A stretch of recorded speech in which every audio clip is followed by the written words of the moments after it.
Jimmy Kimmel took Barron Trump's viral online jab and flipped it into a brutal on-air meltdown for Donald Trump, exposing how the self-proclaimed strongest man in politics couldn't handle a simple joke without dragging his own son into the fight and revealing his 5-year obsession with a comedian he claims not to watch. What began as a kid's insult quickly turned into a shocking takedown, showing Trump weaponizing his family as a shield. The studio audience buzzed with energy as the house lights dimmed and the familiar set of Jimmy Kimmel Live came alive in Los Angeles. Jimmy Kimmel walked out from behind the desk without that big signature grin of his. He had just one card in his hand, and behind him the big screen lit up with Barron Trump's viral jab that had been blowing up online all day. The audience could feel something was different tonight. They were leaning forward in their seats. Kimmel looked straight at the camera and started talking in that calm, almost casual way he has when he's about to drop something real. "Look, getting roasted by a Trump kid is kind of confusing," he said with a half smile. "It's like getting homework from someone who's still figuring out the syllabus. Do I clap or do I ask for a hall pass?" The audience burst out laughing right away, the kind of big roar that shakes the whole room. But Kimmel didn't ride the laugh like he usually does. He raised his hand a little and kept going. Kids say edgy stuff all the time. They test boundaries, try out sharp lines, and sometimes they get pulled into fights they didn't start. That's normal. The real question isn't what the kid said, it's who decided to turn that line into national ammunition and blast it everywhere. He let that sit for a beat while the laughter died down just enough for people to really hear him. Then the screen behind him switched to a quick clip of Trump himself, reposting Barron's comment with obvious pride, praising it like it was some kind of big win. The crowd started murmuring. Kimmel pointed at the screen. Most dads try to keep their kids out of the mud. They shield them from the ugly parts of this crazy public life. But this guy? He hands his son the shovel and cheers when he starts digging. That hit hard. A few people clapped, but the energy in the room shifted. It wasn't just jokes anymore. You could feel the tension building because everyone knew where this was headed. Right then, the screen showed a quick blurred image of what looked like a leaked text exchange. It was Ivanka urging caution about dragging Barron into the spotlight, the kind of message that suggested not everyone in the family was on board with turning a teenager's comment into a whole media thing. Trump had apparently ignored it and pushed ahead anyway. Kimmel didn't hammer on it too long, but the message was clear. There's something really telling about a powerful father who needs his own child to fight his battles for him, he said, his voice steady. Most parents protect their kids from this kind of mess. They don't parade them out there like props in a fight. The audience had gone a little quieter now, really listening. Kimmel placed the card on the desk and leaned in just a bit. The president made it pretty clear he didn't want any jokes about him tonight, but he also didn't want to pay me to keep my mouth shut. So here we are. He paused right after saying it, letting the words hang there. The room exploded. People were laughing, clapping, some even standing up for a second because that line landed perfectly. Kimmel kept that same calm smile as the screen behind him switched to a big timeline graphic. It stretched across years of Trump publicly going after him, demanding ABC pull him off the air, calling him talentless, and obsessing over the show's numbers. Clips rolled one after another showing Trump tweets and rants stretching back forever. The audience started shifting in their seats, realizing just how long this had been going on. Kimmel pointed at the graphic and said it plain. If our ratings are really in the toilet like he keeps saying, why does the president check them more often than his own briefings? I mean, come on. If it's that bad, maybe stop watching every night and go do some actual work. The crowd laughed hard at that one, but Kimmel didn't stop. He flipped the script on Barron's irrelevant comment right away. If I'm so irrelevant, why is this the third family meeting this month dedicated to little old me? He said it with a shrug, like it was the most obvious thing in the world. Then the screen changed again to a satirical chart he'd put together. It showed clear spikes in Trump's tweets and posts every single time Kimmel had a strong episode. The lines shot up like clockwork. People in the audience gasped, then burst into cheers and applause because the pattern was impossible to ignore. Kimmel let it play out before adding, "Every time we do a bit, suddenly it's emergency mode over there. If I'm nobody, why does my show keep setting off the family bat signal?" He moved closer to the edge of the stage, voice still steady but the room hanging on every word. In Trump's world, attacking the same enemy gets you applause. Staying quiet gets you side-eyed. Laugh at the wrong thing and suddenly you're on the list. Kimmel paused, then brought up something that felt fresh and sharp. "We heard from someone who was at a recent White House dinner. Trump straight up tested the whole family on this Kimmel thing. Who was in, who was out. Public reporting, of course." He didn't name names, but the implication hit hard. In that house, love is proven by who you're willing to attack, not by telling the truth. That's the test every single time. The energy was building fast now. Kimmel shifted into the next bit, keeping it light at first, but tying it straight back to the bigger picture. "Do we have a doctor in the house? Or better yet, the Messiah? I always mix them up with this guy." The audience lost it completely, roaring with laughter that rolled through the studio. Kimmel waited for it to settle just a little, then connected it right to the rallies everyone knows. You see the staging, the lights, the music swelling like he's walking on water. Chosen one energy every single time, and now even his kid's little insult gets treated like some kind of divine message from above. That line sent the crowd into another wave of loud cheers and claps. They were fully locked in, feeling the absurdity and the edge at the same time. Kimmel leaned forward a bit, eyes locked on the camera, and dropped the 3 questions that tied everything together. If you're winning big, why does one comedian keep you up at night? If I'm so irrelevant, why is your whole family still watching? If you're untouchable, why does every single joke need a coordinated family response? The studio erupted. People were on their feet, clapping and shouting because those questions cut straight through. It wasn't just funny anymore. It felt like the whole 5-year war had been laid bare in real time. Kimmel stayed right where he was, calm as ever, and made sure the line was crystal clear from the start. "A kid can throw a stone," he said, looking straight into the camera. "That's normal. But the adult who loads the slingshot, hands it over, and then parades the hit around like a trophy? That's the real story here." He wasn't going after Barron at all. Instead, he kept the focus exactly where it belonged, on the man pulling the strings behind the scenes. The audience nodded along, the mood shifting from laughs to something sharper as they felt the weight of what he was saying. Then Kimmel moved into new territory that hit even harder. The screen showed a light but pointed graphic referencing old public rumors about family timelines and Barron's parentage, the kind of speculation that had floated around for years. "Trump loves using family stuff as a distraction whenever things get tough," Kimmel said. A stylized clip played of an anonymous former aide, voice disguised but the words clear and credible, recounting how Trump would rage privately about media digging into family matters, but then turn around and weaponize those same family moments for public fights. The room got quieter at first, then murmurs spread because it painted a picture everyone could see. Trump wasn't protecting his family. He was using them. Right on cue, the screen switched to a blurred but very suggestive leaked audio snippet, the kind that felt real and raw. You could hear Ivanka's voice cautioning her father about pulling Barron into the spotlight, sounding concerned and measured. Trump's response came back angry and dismissive, shutting it down fast. The audience reacted strongly, some gasping, others clapping in disbelief at the family tension spilling out. Kimmel let the clip finish before speaking. "Even inside the family, some people see the cost of all this," he said. "They see what it does to a kid, but others, they only see the next political point to score." He took a small step forward, voice steady but serious. "This is what happens in families where approval means picking sides every single time. Some fathers call obedience love. Some sons learn pretty quick that silence equals betrayal." The words landed heavy.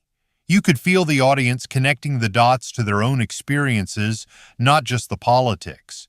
It wasn't abstract anymore. It was about how power and ego twist the people closest to you.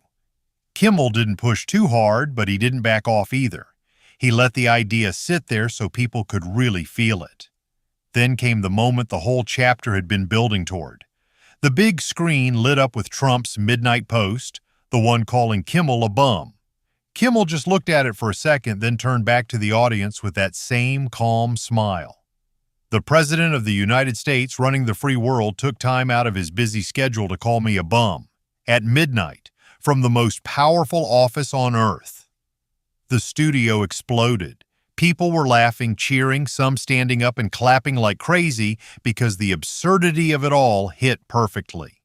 Kimmel leaned against the desk a little, still smiling that calm smile, but his eyes showed he was going deeper now. "This whole thing isn't really about policy or big decisions," he said.